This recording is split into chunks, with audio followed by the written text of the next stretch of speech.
Oke, selamat malam Pak University. Ini selamat malam.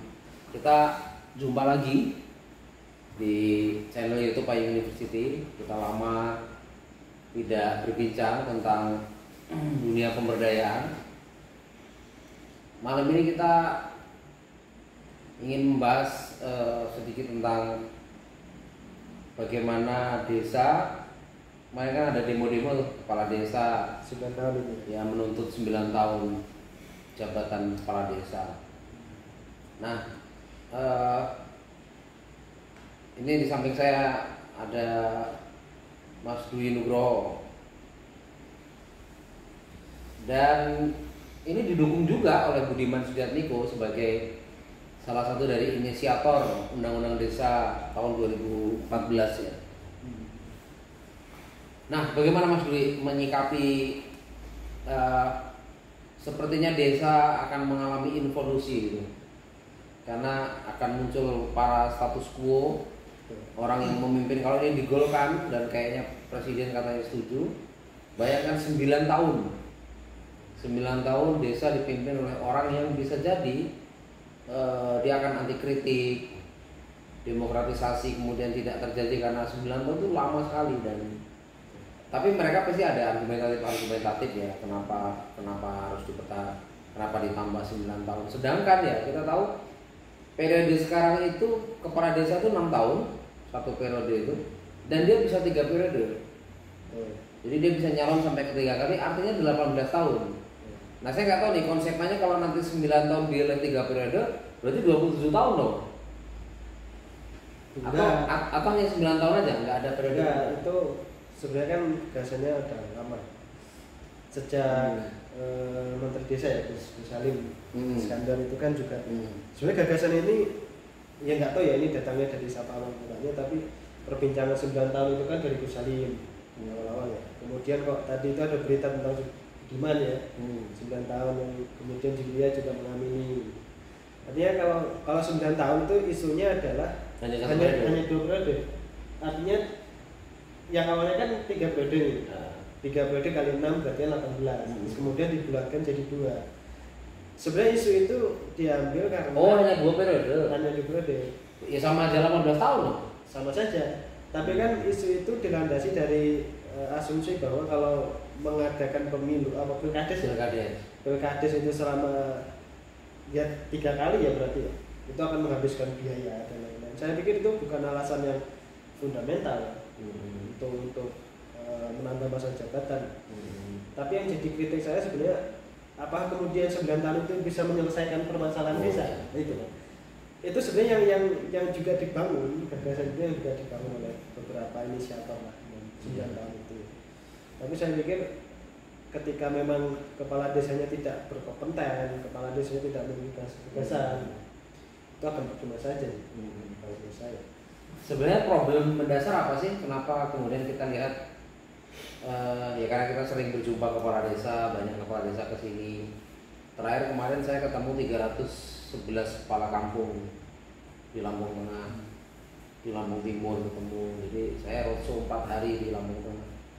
Sebenarnya problem mendasar menurut Mas Dwi apa sih kepala desa ini? Kenapa kemudian banyak kepala desa yang masih kurang saja? Bahkan ada yang ketemu saya itu ngeluh aja, ngeluh seolah nggak punya duit, padahal lebih nggak punya duit camat lah daripada kepala desa itu. Ya, yang lain. Kepala desa kan dikasih dana terus ya. Dana desa.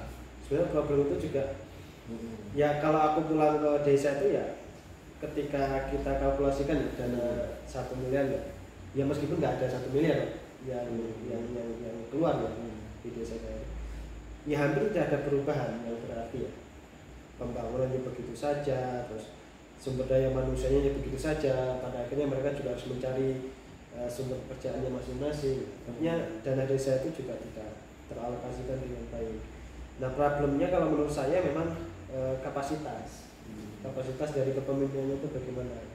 Artinya orang atau desa sukses atau tidaknya kan akan tercermin dari leadernya. Kalau leadernya tidak punya gagasan untuk perubahan, ya akan. Sedangkan sumber gagasan itu ya tetap melalui pengetahuan ya jalannya kan. Nah terkadang kan kepala desa itu begini, terkadang orang yang memang anti kritik dan ini terjadi di Lampung Timur ya. Untuk mengamankan kedudukannya atau kekuasaannya itu ya dia mencari orang-orang yang loyal dengan dia, orang yang berseberangan atau oposisi ya sudah dikat, dan itu terjadi di nggak dikasih ruang lah ya. Tidak dikasih ruang gitu. Apalagi 9 tahun itu. Nah, apalagi 9 tahun. Kritik dianggap kebencian. Betul. Banyak kepala desa yang belum siap berdemokratisasi intinya ya. Dan saya melihat tadi ya kepala desa yang demo di Jakarta, di Senayan itu ya miris sekali gitu. Terkesan itu mereka meminta jabatan mereka itu ditambah untuk dirinya sendiri ya. Dirinya sendiri, dan bisa jadi itu bisa mengamankan ini ya. Apa ya? Ya kekuasaan dia.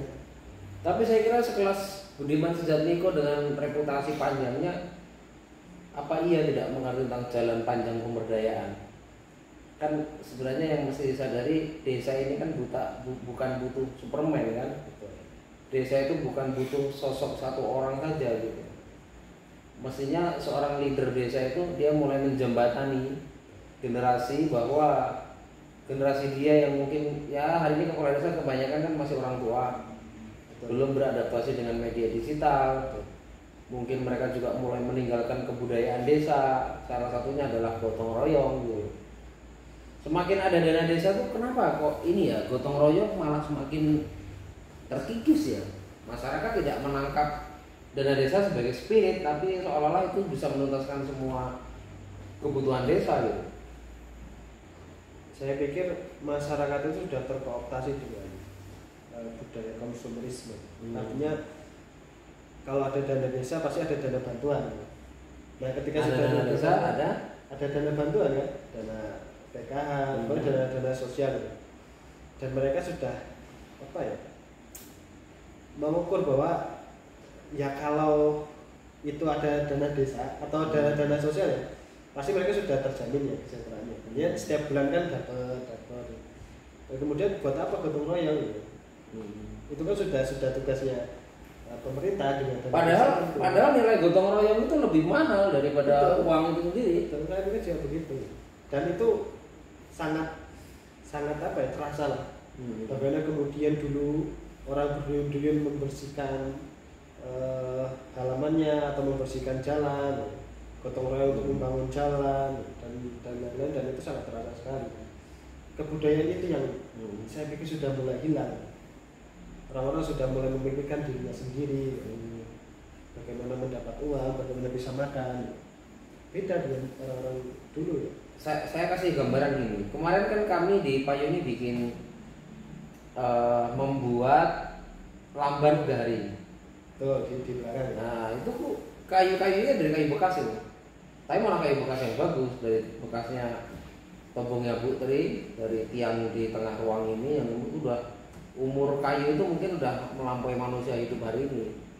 Dan itu ratusan hampir, karena apa? Kayu yang ditanam di tanah nggak busuk, dan itu masih bisa dipakai. Ini ketika digergaji sama tukang tuh, susah banget itu. Nah itu kita sisihkan waktu itu ya, kita simpan, kita taruh di tempat teduh. Kemudian saya ambil kayu juga dari sana, dari ujung rumah keripik sana itu. Oh iya itu ya. Jadi kita kayu balo-baloan untuk tiang itu nggak beli kan, ngambil dari barang-barang bekas yang sebenarnya udah nggak kepakai dan kemudian dianggap itu sudah tidak punya nilai guna, padahal kualitas kayunya luar biasa. Kemudian kita amankan juga genteng-genteng tua, genteng-genteng zaman dulu. Kemudian kalau usuk sama rengnya kita beli, sama paku lah beli, udah itu aja. Habis itu semuanya kita gotong royongi, akhirnya kita bantingan. Semua pedagang itu saya ajak bantingan, jadi tetap uang penting gitu. Tapi nilai kegotong royongan itu kan bukan hanya pada fase uang, tenaga, kemudian kegotong royongan bareng-bareng dengan dibuat sampai bisa lebih dari 15 orang gitu kan, bikin 2 hari selesai itu. Kita bikin lamban ugari, lamban rumah ugari itu sederhana. Jadi kita bikin aula itu mengulang lagi kita pernah bikin aula yang habis 15 jutaan tuh. Yang dengan cara gotong royong di belakang yang benar nih, aula yang kita tulis selasar ini, teras selasar gitu, kita udah selesai, kemarin kita bikin lagi. Jadi saya menangkap bahwa terjadi solidaritas itu bukan karena kita tidak punya apa-apa gitu. Kita tuh bisa punya karena bersama-sama. Kalau desa kemudian kita korbankan, semuanya adalah oleh para pengelola desa, pengurus desa, maka kemudian semua akan terasa berat. Nah, di satu sisi juga para pemangku desa ini, para pengurus desa ini, kepala desa dan jajarannya ini juga tidak menangkap persoalan bagaimana gotong royong harus dibangun juga. Mereka seolah-olah petentang-petenteng mau 9 tahun memimpin, seolah-olah duit itu cukup untuk membangun kolektivitas dan perubahan desa bisa signifikan. Nah, kalau kemudian tidak terjadi solidarity, orang-orang yang tadinya punya ide kreatif dianggap benci. Anak-anak muda yang tadinya pengen memberikan sumbangsih kemudian tidak ditangkap sebagai potensi. Emak-emak masyarakat, bapak-bapak yang kemudian masyarakat itu bisa bergotong royong dibiarkan begitu saja. Nah, bagaimana melihat situasi gotong royong kemudian hari ini gagal menemukan elan vitalnya? Gotong royong terjadi situasi di mana gotong royong tidak sustain, tidak terbangun gitu. Gimana tuh? Ya itu terjadi karena ini ada sekat antara kepala desa dan juga masyarakat dan tentunya anak-anak muda. Ketika itu sudah ada sekat sosial, maka kemudian ya anak-anak mudanya juga akan tersisihkan. Dan budaya gotong royong yang kemudian itu menjadi budaya leluhur kita itu ya secara ya temporal ya, secara semakin kesini akan menjadi usang atau memang tidak memiliki rule atau peran untuk membangun sebuah desa atau membangun sebuah kebudayaan desa. Saya pikir gotong royong juga sangat penting sekali dan itu adalah menjadi fundamental sisi fundamental yang memang tidak banyak lagi lah. Dana desa penting. Dan gotong royong sangat penting. Sangat penting kalau saya pikir itu sangat penting. Karena kalau kepala desa hanya berfokus pada anggaran desa dan tidak memiliki fokus pada optimalisasi sumber daya manusianya, ya nggak akan sinkron. Dan desa hanya akan habis dengan program-program yang kita pikir adalah program-program karitatif ya. Program-program yang dibuat yang memang tidak berdasarkan dengan data.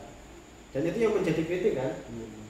Yang kita kritik karena memang pembangunan desa itu tidak berbasis dengan data dan kemudian itu sebenarnya sudah disadari oleh Gus Salim lah, bahwa program-program itu harus didasarkan. Jadi gimana harusnya kepala desa ini untuk meningkatkan mutu para SDM ini? Saya pikir kita harus sekolah. Sekolah bukan dalam arti kita harus ke perguruan tinggi atau lembaga harus belajar lah itu. Harus belajar terus harus apa ya, memiliki keinginan untuk diskusi, kritik sana kritik sini itu biasa gitu. Itu kan tujuannya adalah untuk membangun. Kalau anak-anaknya sudah ingin berdiskusi tentang bagaimana desa ke depannya, itu saya pikir sudah menjadi kemajuan. Mungkin ya yang kita bicarakan tadi tentang terdidik dan terlatih tadi lah ya. Terlatih dan tidak terdidik nggak mesti formal lah ya, tapi apa? Saya pikir begitu Pak Dharma.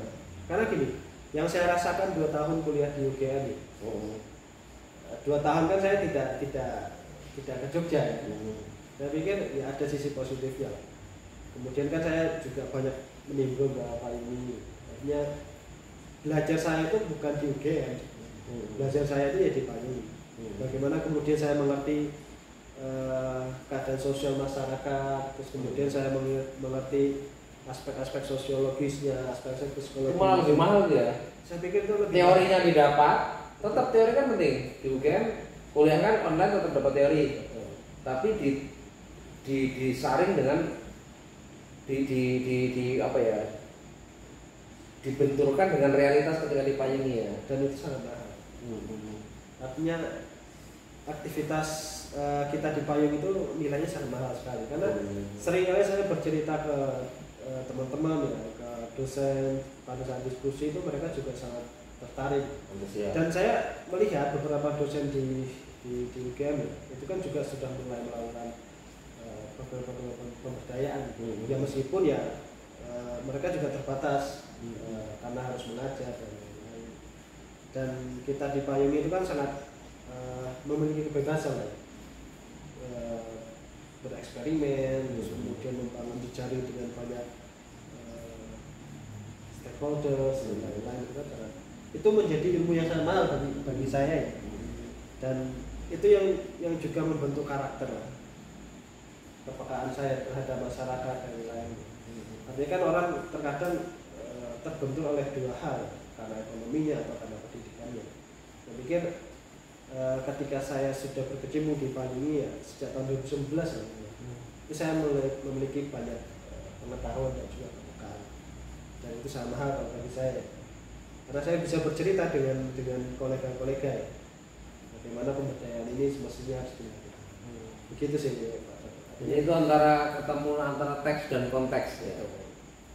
Terkadang orang kan fokus pada tekstualnya, tapi kita tidak memahami kontekstualnya kan begitu. Jadi 9 tahun ini gimana? Setuju atau tidak setuju? Kalau memang alasannya fundamental ya saya setuju saja. Tapi kalau memang alasannya cuma hanya karena seolah-olah sahabatan aja, itu saya sangat tidak setuju sekali. 9 tahun itu ya. Tapi kalau memang 9 tahun itu ditujukan untuk membangun desa ya, membuat sebuah perubahan yang sedemikian rupa, karena memang membutuhkan waktu yang sangat panjang juga. Kenapa tidak? Tapi kalau memang itu ditujukan untuk kegiatan yang lain ya. Iya. Karena saya lihat gini, dana desa itu komitmennya tuh bukan hanya pada jabatan, kan? Tapi pada komitmen untuk menciptakan SDM. Uang itu tuh untuk membangun SDM lebih baik. Sekolahin tuh anak-anak muda supaya lebih punya skill macam-macam. Ya kita butuh kepala desa yang seperti itu. Iya, penggerak. Baik, terima kasih Mas Dwi. Saya kira ini obrolan singkat yang menarik dan penting. Poinnya adalah bukan pada jabatan 9 tahun saya kira. Semua kepala desa yang mungkin menyimak video ini, Anda diberikan kesempatan untuk memimpin sebuah desa. Anda diberikan kesempatan untuk mengelola anggaran.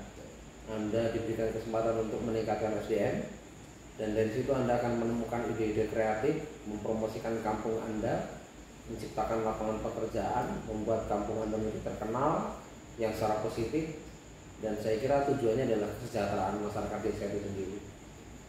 Terima kasih banyak. Salam payung.